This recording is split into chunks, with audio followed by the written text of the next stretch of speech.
masuk materi saya tanya dulu. Cabur olahraga air di Indonesia itu yang kalian tahu apa saja? Sebutkan. Selam. Selam. Oke. Terus? Ayo. Terus? Lompat indah. Lompat indah. Terus? Polo air. Polo air. Terus apa lagi?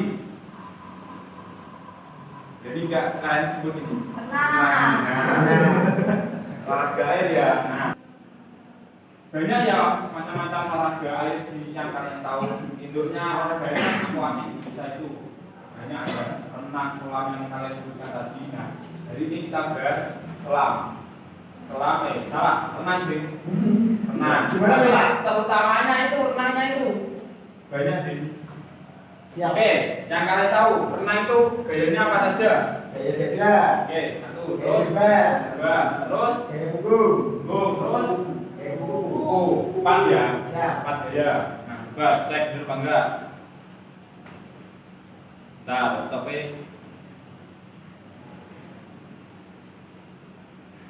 nah, bener ya, bebas, dada, kuku, punggung. Empat gaya di cabur olahraga renang. Ya.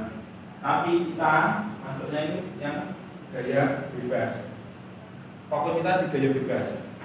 Kenapa memilih gaya bebas? Ada yang tahu? Paling mudah, paling mudah. Terus Ini paling dasar Pak. paling besar. Oke. Ini pengertiannya dulu ya. Pengertian renang gaya bebas disebut juga front crawl atau freestyle stroke, merupakan salah satu teknik dasar dalam berenang dengan posisi badan terungkup, menggerakkan kaki bergantian dan gerakan lengan seperti kincir angin. Dikutip dari Swimride Academy, renang gaya bebas memungkinkan Anda untuk berenang jarak jauh tanpa merasa kelelahan. Hal inilah yang membuat gaya renang ini biasanya dianjurkan sebagai teknik yang paling pertama untuk sebenarnya dikuasai oleh pemula. Nah, garis bawahi paling pertama yang sebaiknya dikuasai oleh pemula. Tapi banyak kalau kalian perhatikan di semua les-les renang ataupun guru-guru olahraga mengajar renang itu paling banyak rata-rata gaya dada. Tahu nggak alasannya apa? Itu Pak. Teknik yang paling Yang gaya dada dulu. Kenapa yang sering sekali diajari awal-awal? Tahu kenapa kalau gaya dada? lebih mudah. Merendah.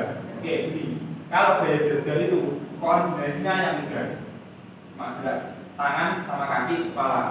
Kalau gaya bebas, benar yang di sini paling mudah, tapi koordinasi yang gaya bebas itu yang paling sulit koordinasinya.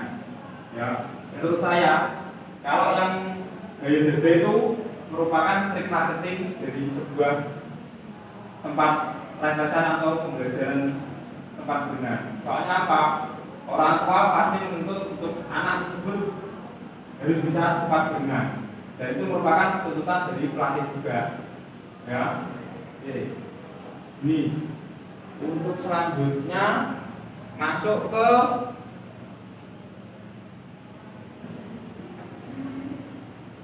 teknik. Nah, teknik gaya bebas. Saya sudah bilang di awal tadi, koordinasinya untuk gaya bebas itu yang paling sulit. Ya, punya HP, Ya, punya YouTube atau enggak TikTok atau semuanya yang ada. Nah, silakan itu dilihat dulu. Gerakan gaya bebas itu seperti apa? Nah, coba Mas Ardiansa coba dilihat gerakan bebas itu gimana?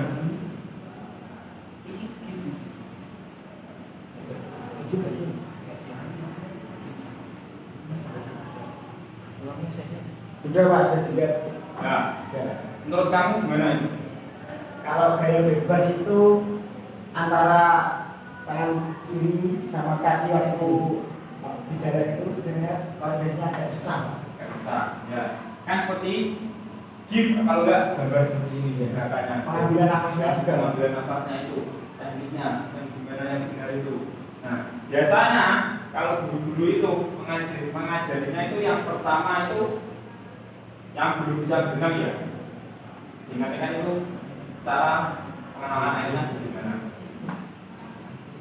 ambil nafas, buang nafasnya di dalam air itu gimana? Gak usah dimasuk di teknik ini dulu. Ambil nafas, buang nafas itu gimana? Membuat anak atau seorang siswa itu menjadi rileks di dalam air itu gimana caranya? Nah, itu yang paling sulit sebenarnya. Apabila ada trauma tenggelam, trauma air banyak yang bisa menyebabkan anak itu nggak nyaman di dalam air. Itu seorang pelatih maupun guru harus bisa membuat nyaman siswa atau murid tersebut. Caranya ambil nafas, buang nafas dulu. Cuma gini kok, suruh ambil nafas, buang nafas. Buangnya dari hidung, dalam air. Relax itu dulu aja. Setelah itu relax, dia sudah nggak trauma di air, baru masuk ke gerakan kaki.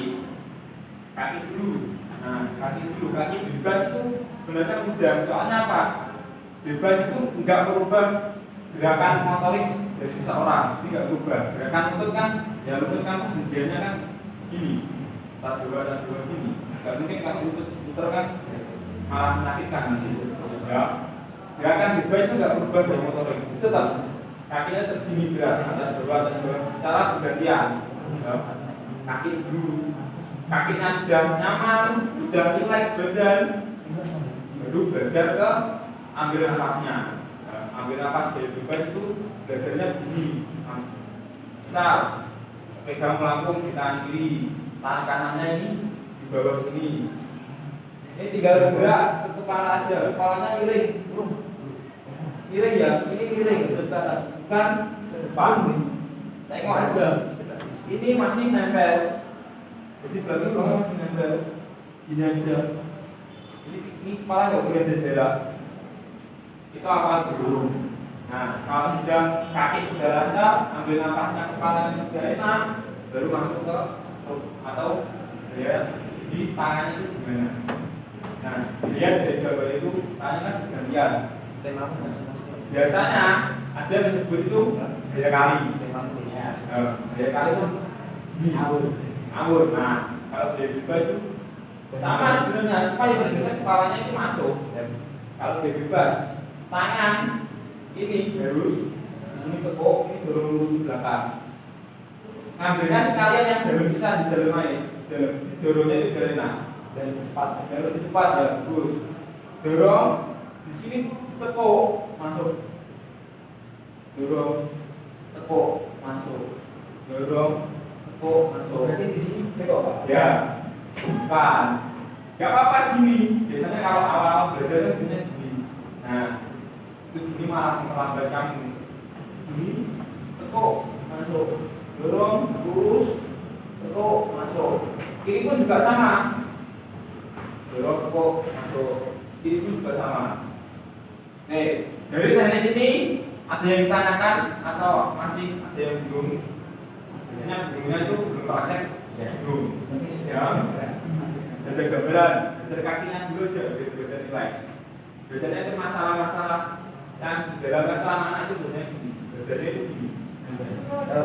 Turun. Jadi kepalanya di atas, kakinya turun. Biasanya banyak seperti itu. Nah, itu cara menanggulanginya. Anak-anak itu disuruh relax dulu, belajar disuruh bangun. Kalau enggak, kita sebagai guru atau sebagai pelatih itu memegangi si anak tersebut. Ya, ada yang ditanyakan? Aman ya? Lanjut. Oke. Nah, manfaat tenang. Banyak sekali banyak manfaat tenang. Cuma di sini daya pengambilnya itu 4. 1. Membakar kalori dan menjaga kebugaran tubuh. 2. Membangun massa otot. 3. Baik bagi penderita asma. 4. Mengurangi nyeri sendi. Keempat manfaat ini bisa bekerja dengan baik apabila dilakukan secara rutin. Kalau kalian cuma renang seminggu sekali ya nggak apa-apa, cuma lebih baik kan rutin. Seminggu 3 kali, seminggu 2 kali, nah itu rutin. Kalau itu yang mau diet itu kalau nggak mau lari bisa berenang, cuma jaraknya ya lumayan jauh.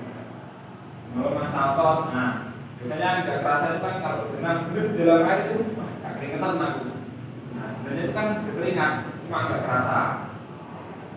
Dalam air pun lebih kerasa menurut Salto. Jadi bagi penderita asma. Nah, teknik breathing kalau bernapas itu bisa buat terapi penderita asma, mengurangi nyeri sendi. Misalnya kalau orang-orang tua itu banyak yang cetit, nah itu bisa dengan itu bisa, soalnya tekanannya nggak terlalu gede, ya. Banyak kali bisa dicari di internet untuk manfaat tentang. Untuk selanjutnya, kesimpulan ya, pernah memberikan banyak manfaat untuk tubuh. Semua olahraga memberikan manfaat untuk tubuh. Ada yang masih bingung? Ya. Nah, ini sesi tanya jawab. Saya sudah nggak ada yang jawab. Sudah jelas? Kalau masih bingung, minggu depan langsung ke kolam aja. Nah, gitu. Ya? Ya. Oke? Oke, ini sebelum sikat aja belajar dari ini. Ya, olahraga buat santai aja. Gak usah terlalu panik. Ya? Ya. Oke. Sebelum mengakhiri, marilah kita berdoa. Doa mulai.